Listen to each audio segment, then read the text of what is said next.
Eto na mga repa, debut game na ni Luka Doncic para sa Los Angeles Lakers. Punong-puno ang crypto arena ng shirt na merong jersey number 77 bilang pag-welcome sa nag-iisang Luka Doncic.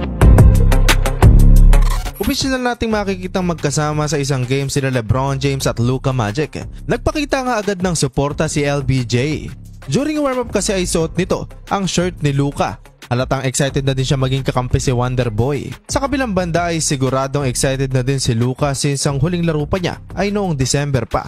Napuwersa kasi ang kanyang left calf pero heto, handang-handa na siya upang ibigay ang kanyang serbisyo para sa purple and gold.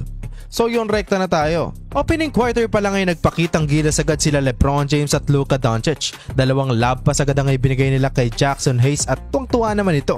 Well, marami talagang na-excite na makita si Doncic. Sa katunayan ay naandun nga din si Dirk Nowitzki bilang suporta at para matunghayan na din ang duwa nila LeBron James at Luka Doncic.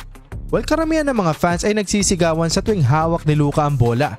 Gusto talaga nilang matunghayan ng unang gagawing puntos ni Doncic. Kaya naman nung pumasok ang kanyang unang tres ay ito ang naging reaksyon ng mga fans.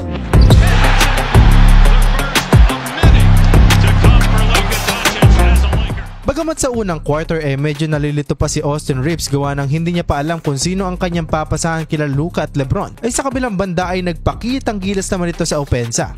Samantala ay si LeBron James naman ay nagpakawala ng dalawang mid-range at isang tres. Well, bukod sa kailang tatlo ay talaga namang umaalago at gumagana din talaga ang buong roster sa kailang rotation. End of first quarter ay 12 agad ang lamang, 37-25. 8 points kay Austin Reeves, 7 points kay LeBron James, 6 points kay Jackson Hayes at 5 points naman kay Luka Doncic. Second quarter naman mga repa ay patuloy na rumagasa ang opensa ni LeBron James at lumoban na din sa 18 ang lamang. Pagdating ng 7 minutes 43 seconds ay pinasok naman si Luka at pinalitan itong si LeBron James at gandang pasa na naman ang kanyang ipinakita. Corner 3-pointer para kay Hachimura. Siyang tunay na gumagana talaga ang rotation ni JJ Redick dahil sa paglobo ng lamang. Sa katunayan ay natapos ang second quarter na may baon na 25 puntos na lamang ang Los Angeles Lakers.